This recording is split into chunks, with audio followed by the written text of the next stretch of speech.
If you were a parent watching your teenage son struggle with the pornography addiction, I want to start by acknowledging the heavy emotional toll that it takes on your family.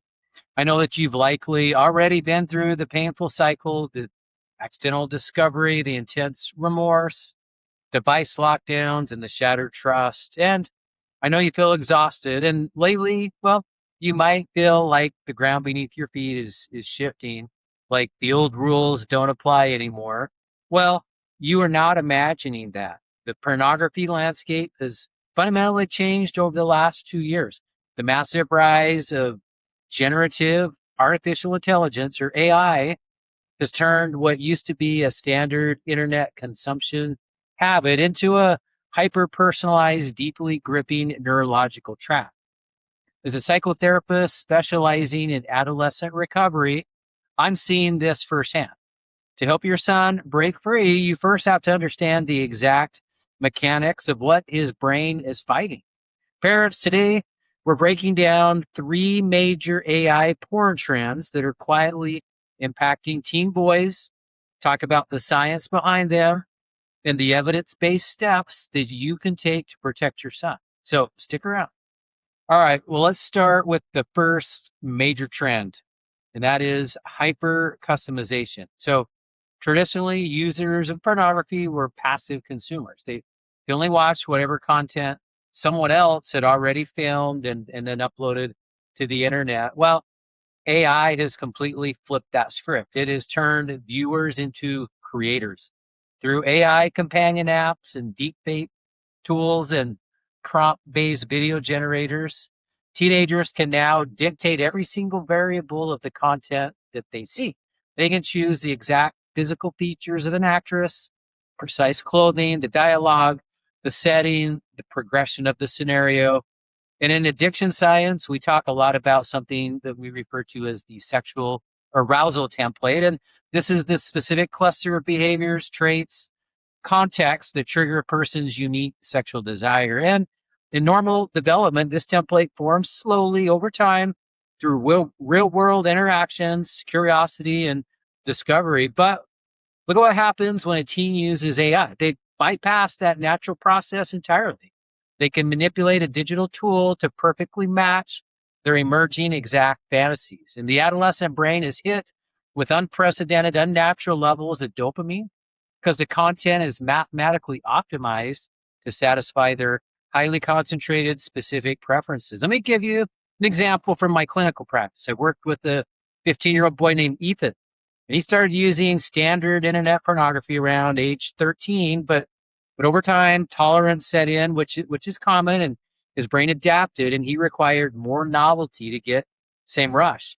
And when he discovered generative AI tools, everything accelerated. He began writing text prompts to generate highly specific images tailored exactly to his niche preferences. And within months, standard internet porn could no longer trigger arousal for him. His brain had become conditioned exclusively to the hyper-specific synthetic templates that he was creating.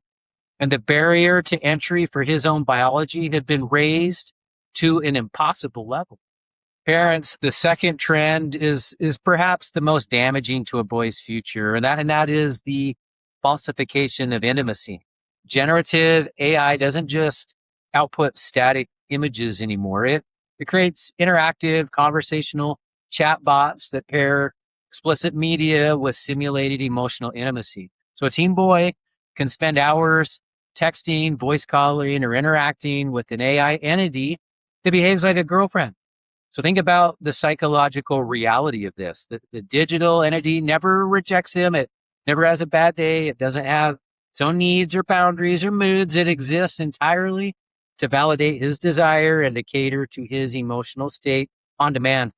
And the adolescent brain is highly plastic. It literally rewires itself based on repeated experiences. And by spending hundreds of hours interacting with a perfectly compliant artificial partner, these boys develop a profoundly warped conceptualization of sex and relationships. Real human relationships are beautiful, but they're also messy. They require vulnerability, navigating conflict, compromises, accepting the flaws of another human being. Real relationship building involves friction. AI eliminates all the friction. And when these boys try to transition back to real life dating, they hit a wall. They experience intense social anxiety and frustration and even induced erectile dysfunction.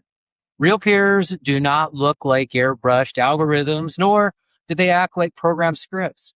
The artificially created arousal template directly interferes with their ability to form genuine reciprocal human bonds. So, parents, this brings us to the third trend, which is the psychological shield that these boys tend to use to protect their behavior. And that is the victimless justification. When parents discover this behavior and they confront their sons, well, I frequently hear boys use a very specific defense mechanism. They look their parents in the eye and they say, well, why does it matter? It's just lines of code. No real women were harmed. No one was exploited or trafficked to make this. It's victimless. Well, this argument allows a teen to completely bypass the moral and ethical boundaries that might otherwise cause them to pause. But the data tells a very different story. Recent reports from organizations like the Internet Watch Foundation highlight a massive, unprecedented surge in extreme photorealistic AI generated material online. And analysts warned that the easy availability of this material, well, it deeply distorts a user's perception of consent and it normalizes unhealthy sexual scripts. So let me tell you about Leo, a 16-year-old boy that I treated when his parents found hidden files of explicit AI images on his laptop. Well, he was completely calm. He firmly believed that he had not done anything wrong because the people on his screen were entirely synthetic. And what Leo couldn't see was that he was the victim. His daily isolation, his plummeting grades, his intense social anxiety around girls at school, but well, those were the very real casualties of his digital consumption. So even if the pixels aren't a real person, the neurochemical reaction in your son's brain, well, that is 100% real. The brain cannot tell the difference between a synthetic dopamine hit and a real one. The neural pathways of dependency are carved exactly the same way. So parents, if your son is trapped in this cycle, I want you to hear this clearly. Standard screen time limits or taking away the phone for a weekend or installing basic home filtering software, well, it's rarely going to be enough to break a hyper-personalized digital addiction. When the brain's arousal template has been modified by an algorithm, it requires a comprehensive clinical response. And there's two primary evidence-based interventions that I highly recommend for families dealing with these specific crises. The first is Recovery Toolbox for Teens. True recovery cannot just be about stopping the behavior. It has to be about building internal emotional regulation and structural boundaries at home. So this specialized curriculum includes the Breaking Free workbook, which utilizes the proven clinical screening tools like the YPAST to help teens honestly evaluate the depth of their compulsive porn use. Crucially, it also features the Parent Guide workbook, which arms you as parents with concrete communication strategies to guide your son through the difficult neurological withdrawal periods without falling back into patterns of shame or suspicion. The second intervention is for situations where the digital isolation is deep and the family system is literally at a breaking point. This is Star Guides Wilderness Therapy, located in the high desert of southern Utah. Star Guides is a premier Joint Commission accredited program that is designed specifically for adolescent males ages 13 to 17 who are struggling with compulsive sexual behaviors, pornography addiction, and digital trauma. And what makes it so effective for an AI-driven addiction is the power of a complete environmental reset.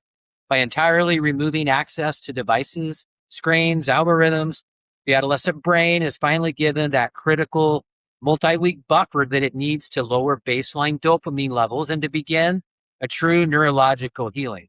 So under the guidance of licensed therapists out in the field, these boys are able to transition away from isolated digital fantasies and learn how to build authentic, real-world human connections. So parents, the emergence of generative AI, it means that our sons are facing a level of digital temptation that literally no generation of human beings before has ever had to navigate. And they're fighting mathematical algorithms that are designed to capture their attention. And they cannot win this fight alone. But with the right knowledge, the right boundaries, and with targeted specialized care like the Recovery Toolbox routines and STAR guides, well, you can help your son to log off the simulation and to reclaim his real life. Parents, thank you for watching. And if the video was helpful, well, please hit the like button, subscribe to the Parent Guide channel for weekly updates, and share this with a parent who needs to hear it. And you can find the links to all the resources that we discussed in the description below. Parents, stay strong, and we'll see you in the next video.